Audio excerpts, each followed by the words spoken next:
দেশের 18 কোটি মানুষের আস্থার প্রতীক, তারুণ্যের অহংকার, আমাদের প্রিয় নেতা বিএনপির সংগ্রামী চেয়ারম্যান জননেতা জনাব তারেক রহমান এ পর্যায়ে আপনাদের মাঝে বক্তব্য রাখবেন।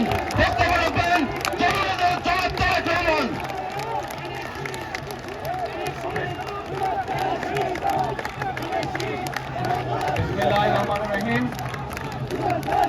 আজকে ঢাকা 10-এর নির্বাচনী জনসভা সম্মানিত সভাপতি আমার সামনে উপস্থিত, ঢাকা 10-এর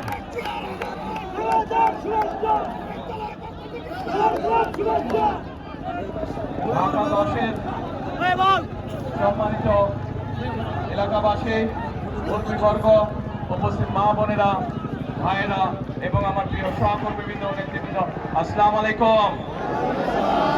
আসসালামু আলাইকুম। কেমন আছেন সবাই? ভালো আছেন? আপনারা সবাই তো ঢাকা 10-এর অধিবাসী, তাই না? আমারও কিন্তু ঢাকা 10-এর সাথে একটা আত্মীয়তার সম্পর্ক আছে, জানেন তো নাকি? আমিও কিন্তু আপনাদের এলাকারই বলা যায় অর্ধেক অধিবাসী, এই ধানমন্ডি। আচ্ছা, এখন ভাইরা, উপস্থিত মা বোনেরা, আজকে এই যে নির্বাচনী জনসভা, এই নির্বাচনী জনসভায় আমরা অনেক কথা বলতে পারি, আমাদের রাজনৈতিক প্রতিপক্ষ সম্পর্কে অনেক কথা আমরা বলতে পারি, বিভিন্ন জন সম্পর্কে, কিন্তু যদি আমরা এদের সম্পর্কে শুধু বলে যাই, তাতে কি জনগণ বা দেশের কোনো লাভ হবে? জনগণের দেশের লাভ হবে না। জনগণ বা দেশের কি লাভ হবে?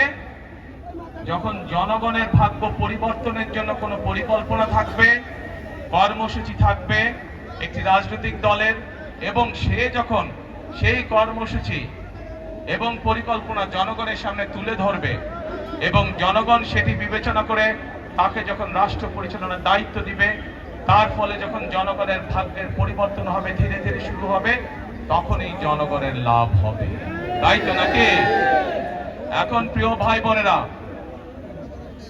এই মুহূর্তে বাংলাদেশে যে রাজনৈতিক যতগুলো দল আছে, তার মধ্যে আপনারা চিন্তা করে দেখুন, বাংলাদেশের মধ্যে একমাত্র এই মুহূর্তে বিএনপি, বাংলাদেশ জাতীয়তাবাদী দল, তারাই কিন্তু বাংলাদেশের নারীদের কিভাবে স্বাবলম্বী করে গড়ে তুলতে চায়, কিভাবে তাদেরকে শিক্ষিত করে গড়ে তুলতে চায়, সেই কর্মসূচি এবং পরিকল্পনা আছে।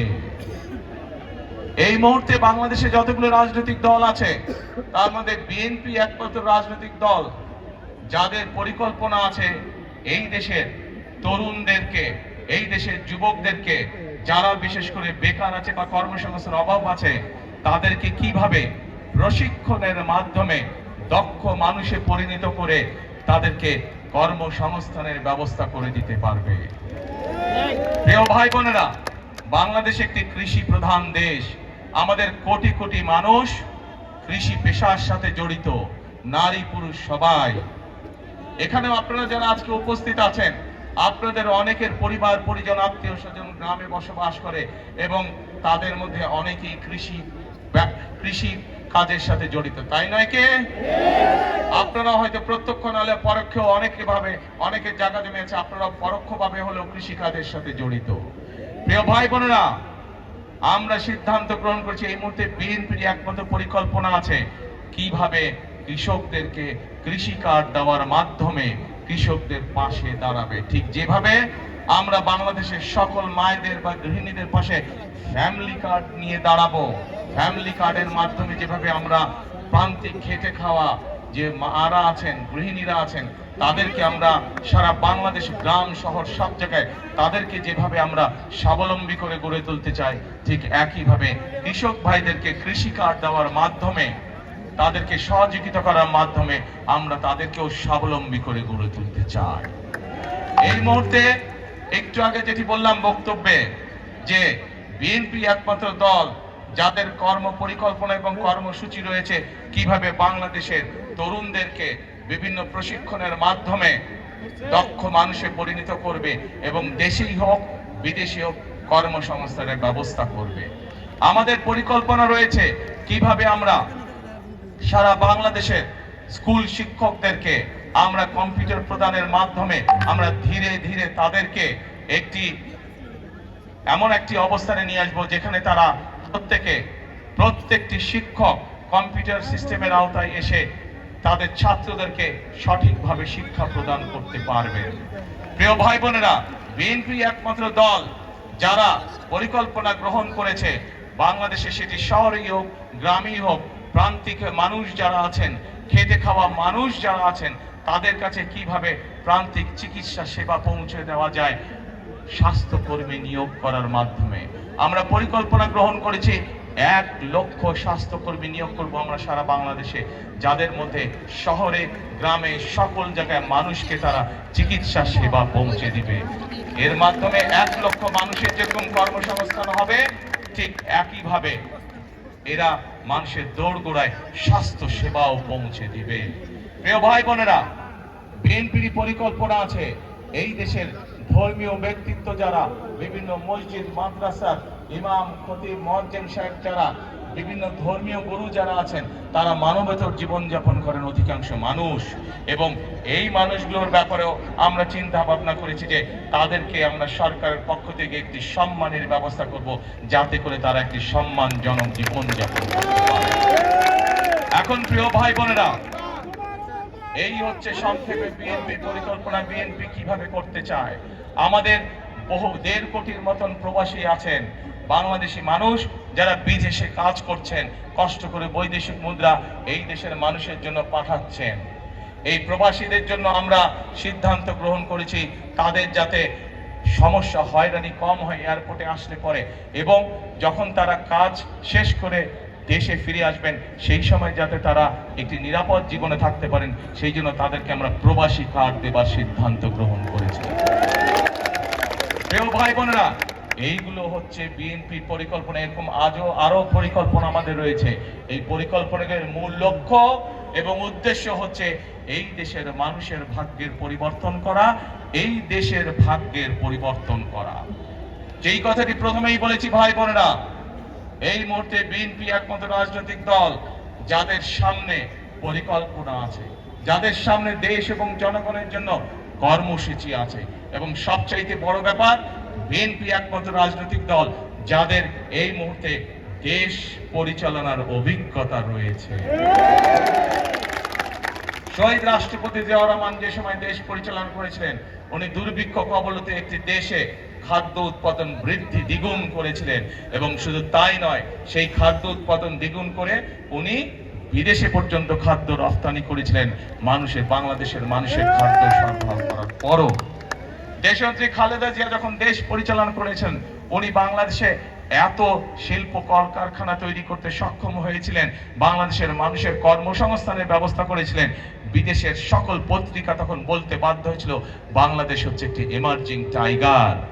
কাজে প্রিয় ভাই বোনেরা, এই সকল, এবং শুধু তাই নয়, দেশনেত্রী খালেদা জিয়ার সময় আমরা দেখেছি কিভাবে তিনি নারীদের শিক্ষা ব্যবস্থা ফ্রি করেছিলেন। ক্লাস 10 থেকে মেয়েদের জন্য ক্লাস 12 পর্যন্ত শিক্ষা ব্যবস্থা ফ্রি করেছিলেন।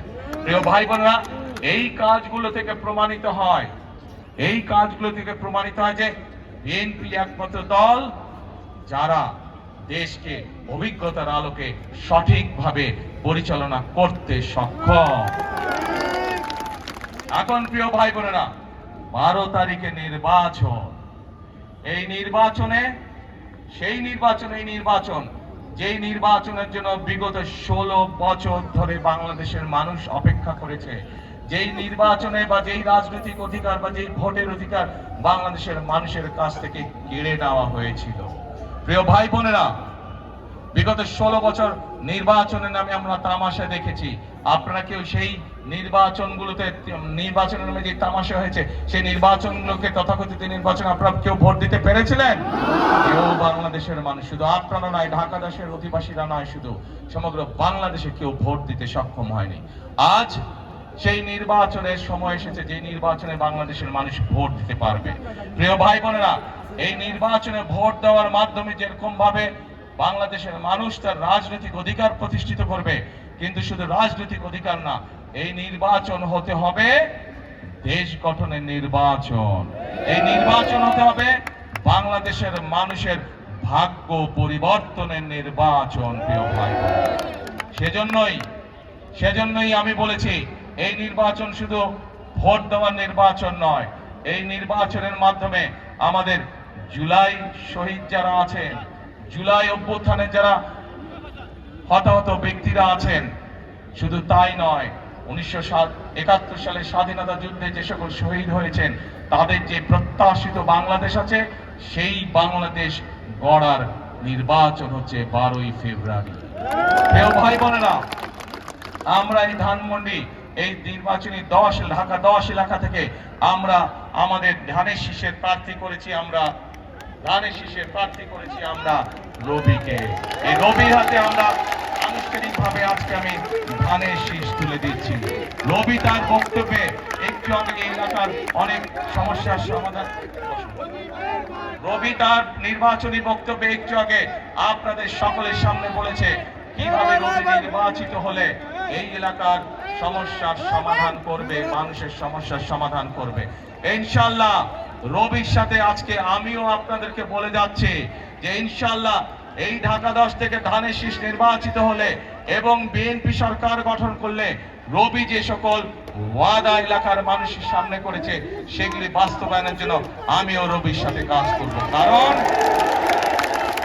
বক্তব্যের শুরুতেই বলেছে আপনাদের সাথে ঢাকা 10-এর সাথে কিন্তু আমার আত্মীয়তার সম্পর্ক আছে। আমারও দায়িত্ব এই এলাকার মানুষের যে সমস্যার সমাধানগুলো আছে, জলবদ্ধতা হোক, এই ধানমন্ডি লেকের সমস্যা হোক, বিভিন্ন আইন শৃঙ্খলার সমস্যা, প্রত্যেকটি সমস্যা ইনশাআল্লাহ আমিও রবির সাথে দেখভাল করবো এই এলাকা।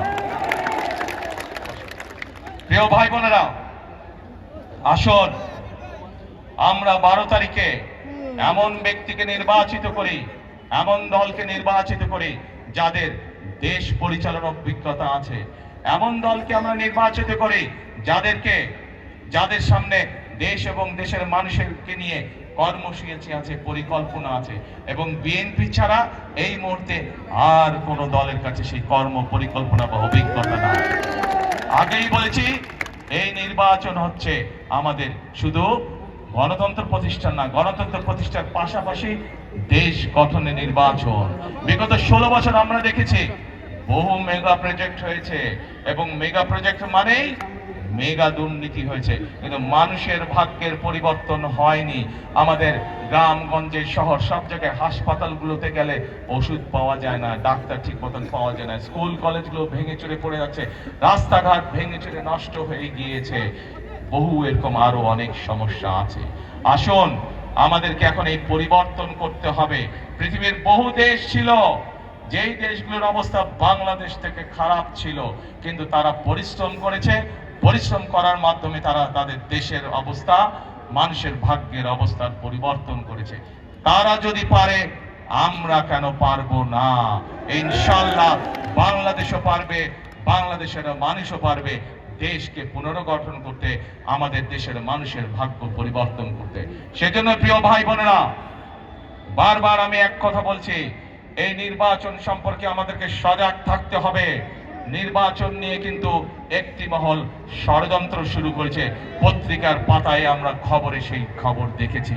বিভিন্নভাবে তাদের লোকজন বিভিন্ন মানুষকে গিয়ে বিভ্রান্ত করার চেষ্টা করছে, বিশেষ করে মা বোনদেরকে গিয়ে বিভিন্ন প্রতিশ্রুতি দিচ্ছে, যেই প্রতিশ্রুতিগুলা বায়বীয় প্রতিশ্রুতি। আমরা বিএনপি জনগণের সামনে সেই প্রতিশ্রুতি করতে চাই যে প্রতিশ্রুতি মানুষের পক্ষে বাস্তবায়ন করা সম্ভব। আমরা এমন কোন প্রতিশ্রুতি করতে চাই না যা মানুষের সাধ্যের বাইরে, যা মানুষের আওতার ভিতরে না। প্রিয় ভাই বোনেরা, আমরা দেখেছি একটি মহল, তাদের নেতাকর্মীরা ধরা পড়েছে নকল ব্যালটের সিল বানাতে গিয়ে। কাজেই আজকে ঢাকা 10 সহ সকল গণতান্ত্রিক মানুষ এবং যারা চায়, সেই সকল গণতান্ত্রিক মানুষ যারা চাই এই দেশের মানুষের, এই দেশের ভাগ্যের পরিবর্তন করতে, আপনাদেরকে আজকে সতর্ক থাকতে হবে, সজাগ থাকতে হবে। এইসব নকল সিল বানানো যারা বানায় তাদের বিরুদ্ধে, যারা গিয়ে মা বোনদেরকে বিভ্রান্ত করে তাদের বিকাশ নাম্বার চায়, তাদের এনআই নাম্বার চায়, এই সকল ষড়যন্ত্র, গুপ্ত ষড়যন্ত্রকারীদের বিরুদ্ধে আপনাদেরকে আজকে সজাগ থাকতে হবে। তা না হলে শত শহীদের রক্তের বিনিময়, আত্মত্যাগের বিনিময়ে আমরা যে ভোটের অধিকারকে আজকে প্রতিষ্ঠিত করতে পেরেছি, সেই অধিকার আবার হারিয়ে যাবে, সেই অধিকারে আবার ষড়যন্ত্রের বেড়াজালে আটকে যাবে। কাজে আমরা যদি সতর্ক থাকি তাহলে বাংলাদেশকে কেউ আটকে রাখতে পারবে না। আমরা যদি সতর্ক থাকি বাংলাদেশের সেই গতি কেউ রোধ করতে পারবে না, বাংলাদেশের মানুষের ভাগ্যের পরিবর্তনের গতি কেউ রোধ করতে পারবে না।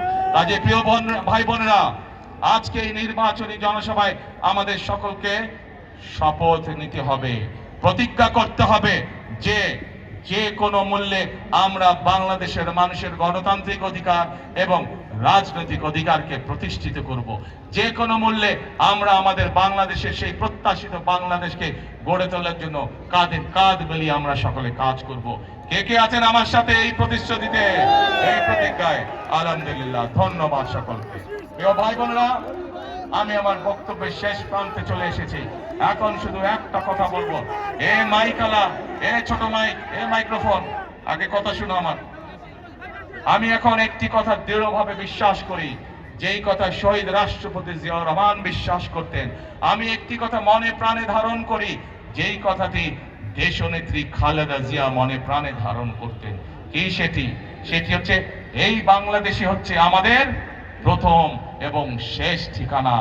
দেশনেত্রী খালেদা জিয়া শত অত্যাচার, নির্যাতন, জুলুমের মুখেও এই দেশের মানুষকে রেখে উনি চলে যান নাই। ওনার সন্তান হিসাবে আমি জানি ওনাকে বিভিন্ন সময় প্রস্তাব দেওয়া হয়েছিল। সেই প্রস্তাবে বলা হয়েছিল আপনি যদি দেশ ছেড়ে চলে যান তাহলে আপনাকে জেল জুলুমের শিকার হতে হবে না, কিন্তু উনি বলেছিলেন এই দেশই আমার প্রথম, এই দেশই আমার শেষ ঠিকানা এবং এই দেশের মানুষ হচ্ছে আমার পরিবার। উনি ওনার পরিবারকে রেখে যাননি। কাজে প্রিয় ভাই বোনেরা আসুন, প্রিয় ভাই বোনেরা আসুন, আমরা আমাদের বাংলাদেশকে আমাদের প্রত্যাশিত বাংলাদেশ হিসেবে গড়ে তুলি।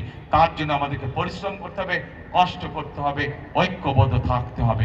এবং আমি জানি বাংলাদেশের মানুষ পরিশ্রম করতে অভ্যস্ত, বাংলাদেশের মানুষ কষ্ট করতে রাজি আছে।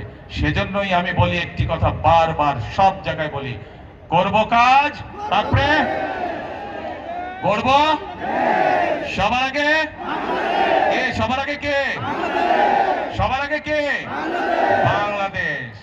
প্রিয় ভাই বোনেরা, আজ তাহলে এই নির্বাচনী সভায় এই হলো আমাদের শপথ, করব কাজ, গড়ব দেশ, সবার আগে বাংলাদেশ। আল্লাহ হাফেজ। বাংলাদেশ জিন্দাবাদ, বাংলাদেশ জাতীয়তাবাদী দল জিন্দাবাদ। আসসালামু আলাইকুম।